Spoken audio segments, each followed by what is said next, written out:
Hello everyone, welcome to my channel Shilpa's daily life. সকালে দেখো প্রতিদিনের মতো আজকে বসে গেছি 1 কাপ চা আর সাথে নিয়ে নিয়েছি একটা টোস্ট বিস্কুট। তো ভাবলাম আজকে একটা বিস্কুট খাই, ভালো লাগছিল না সকালবেলা, সেই জন্য একটা বিস্কুট নিয়েছি আর বাড়ির সমস্ত কাজকর্ম সারা হয়ে গেছে। তারপর চলে এসেছি রান্নাঘরে। আর আজকে থেকে অম্বুবাচী শুরু, তো আজকে হচ্ছে অম্বুবাচী, যেহেতু আজকে শাক খেতে হয় তো আজকে শাক হবে। মাংসটাকে আমি ম্যারিনেট করে রেখে দিয়েছি, শাকও খেতে হয়, পায়েস খেতে হয় আর বলে মাংস খেতে হয়, তো সেই জন্য আজকে মাংসটাও হচ্ছে শাকটাও হচ্ছে। তো চলো সেটা রান্না করে নিই। কড়াতে দেখো আমি তেলটা গরম করে নিয়েছি, তার মধ্যে দারচিনি এলাচ টেলাচ দিয়ে ভালোভাবে একটু গরম করে নিয়েছি। তারপর পেঁয়াজটা দিয়ে দিলাম। তো পেঁয়াজটা ভাজা ভাজা হয়ে তাতে রসুন বাটা, আদা বাটা, হলুদ, লবণ আর লঙ্কা গুঁড়ো দিয়ে ভালোভাবে ভেজে নিচ্ছি। এরপর ম্যারিনেট করা মাংসটাকে দিয়ে ভালোভাবে আমি কষিয়ে নিচ্ছি। তো এরপর দেখো এখানে কড়াতে ঝোলটা বসিয়ে দিয়েছি, জলটা ঢেলে দিয়েছি আর কি মাংসটা কষানো হয়ে যেতে। তো এটার এবার একটু সেদ্ধ হলে হয়ে যাবে। আলুটা প্রায় ভাজতে ভাজতে সেদ্ধ হয়ে গেছে, এখন আপাতত একটু ঢাকা দিয়ে রেখে দিই। আর খুব বেশি পাতলা করছি না, কারণ কি আমরা যেহেতু বাড়িতে 3 জন আছি আজকে, তো 3 জনে খাবো, বেশি পাতলা করার দরকার নেই। তো এই হয়ে গেছে আমার রান্না। আর এই যে শাক ভাজা হয়েছে, পটল ভাজা হয়েছে, বাস এটাই হচ্ছে আমাদের দুপুরের মেনু। চলো এটাকে এবার আমি সুন্দর করে আজকে প্লেটে সাজিয়ে নিই। তো দেখো প্রথমেই আমি বাটি মেপে ভাতটা নিয়ে নিলাম। তারপরে দেখো একটু পরিমাণে লবণ, তারপরে পটল ভাজা, শাক ভাজা, আর বাটিতে আমি মাংসটা তুলে নিচ্ছি। যেহেতু আমি হাড়ের পিসটা খেতে বেশি ভালোবাসি, তো সেই রকমই মাংস তুলে নিচ্ছি আমি।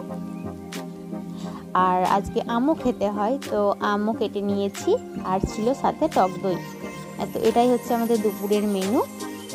দুপুরবেলা খাওয়া দাওয়ার পরে ঘুমিয়ে পড়েছিলাম, আর এখন একটু বিকেলবেলা দেরি করে ঘুম থেকে উঠেছি। উঠে ভাবলাম কি জামা কাপড়গুলো চেয়ারে অগোছালো হয়ে পড়ে আছে, সেগুলো আগে ভাঁজ করে তুলে রাখি। তো সেই জন্য দেখো এগুলো আমি ভাঁজ করে তুলে রাখছি।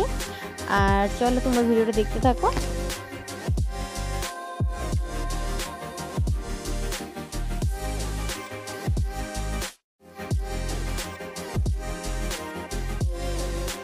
এখন বিকেল 6:45 মতো বাজে, আর আজকে অনেকটাই ঘুমিয়ে পড়েছিলাম। ভেবেছিলাম 4:30টায় উঠবো, অ্যালার্ম দিতে ভুলে গেছি বলে ঘুমটাও ভাঙেনি।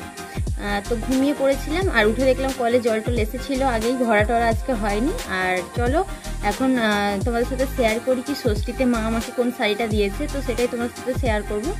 তো শাড়িগুলো তুলে রাখবো আর কি, অনেক দিন ধরে পড়েছিল তো বাড়িটাতে, আজকে ভাবলাম সময় পেয়েছি যখন তুলে রাখি, তাই ভাবলাম তোমাদের সাথে একবার দেখিয়ে দিই।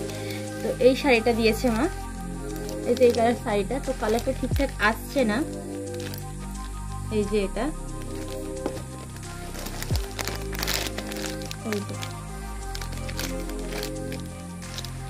এই শাড়িটা দিয়েছে। আর ওর একটা শার্ট দিয়েছিল, তো সেটা চেঞ্জ করতে লেগেছে, তো সেটা চেঞ্জ করার পর মায়ের বাড়িতেই আছে, সেটা এখনো আনা হয়নি। তো এই শাড়িটা কেমন হয়েছে বলো, আমি নিজেই পছন্দ করে নিয়েছি, জানি না কেমন হয়েছে। তো সব রকমই তো পরি, তো খুব একটা বেশি শাড়ি পরা হয় না ওকেশন ছাড়া, বা দূরে কোথাও যাই যখন তখন ছাড়া তো পরা হয় না, তাই জন্য এটা নিলাম। চলো এবার একটু ছাদে গিয়ে বসবো, কারণ কি প্রচণ্ড গরম। আর এই মাত্র হচ্ছে অনেকগুলো জামা কাপড় পরেছিল, সেগুলো সমস্ত কিছু গুছিয়ে রাখলাম, আর এটা তুলে রেখে এবার একটু ছাদে যাব। ছাদ থেকে আসবো, একটু একবারে সন্ধ্যের দিক করে নামবো, নেমে সন্ধ্যে টন্ধে দেবো। চলো এখন আমি ছাদে চলে এসেছি, আর এই যে বাটিতে নিয়ে এসেছি পায়েস। তো আজকে যেহেতু অম্বুবাচী, পায়েস বানাতে হয়, তো বড় যা পায়েস বানিয়েছিল, আমি পায়েসটা বানাই না বাড়িতে, কারণ কি যেহেতু বাপির সুগার আছে, বাপি পায়েস খাবে না। তো শুধুমাত্র মা আর আমিও খুব একটা যে পছন্দ করি তা নয়, একটু অল্প পরিমাণে খাই, কিন্তু সেটাকে যে 2বার 3বার খাবো এরকমটা নয়। তো সেই জন্য আর বানালাম না। আর বড় যা বানিয়েছিল তো দিয়ে গেছে, সেটাই নিয়ে আমি এখন, দুপুরবেলা খাওয়া হয়নি কারণ কি ভাত টাত খেয়েছিলাম, তো তাই খাইনি। বিকেলবেলা ছাদে নিয়ে চলে এসেছি, ভাবলাম এখন একটু খাই। তো চলো এটা খেয়ে নিই, আর জামা কাপড়টা মেলে আছে, জামা কাপড়টা তুলে নিয়ে যেতে হবে। আর এই হচ্ছে পায়েসটা। তো বড়দি না খুব সুন্দর পায়েস বানায়, বাপি তো খেয়ে বলছে এটা একদম কাজবাড়ি থেকে, মানে বিয়ে বাড়িতে আর যেরকম পায়েস বানানো হয় তার থেকেও বেশি সুন্দর খেতে হয়েছে। যে হ্যাঁ সত্যি বড়দি খুব ভালো পায়েস বানায়। তো চলো খেয়ে নিয়েছি, এবার ছাদে জামা কাপড়গুলো আছে সেগুলো তুলে নিই। তো বেশি কিছু জামা কাপড় ছিল না, দুপুরেরগুলোই মেলা ছিল, সেগুলোই তুলে নিলাম। সন্ধ্যাবেলা দেখো এখানে চা বসিয়ে দিয়েছি, আমাদের জন্য করে নিয়েছি দুধ চা, আর বর বাড়ি এসেছে তার জন্য ওর জন্য লিকার চা বসিয়ে দিয়েছিলাম, আর ও নিয়ে এসেছিলো পকোড়া, তো সেটাই ওকে দিয়ে দিচ্ছে। আজকের মতো ভিডিওটা আমি এখানেই শেষ করলাম, কেমন লাগলো অবশ্যই জানিও।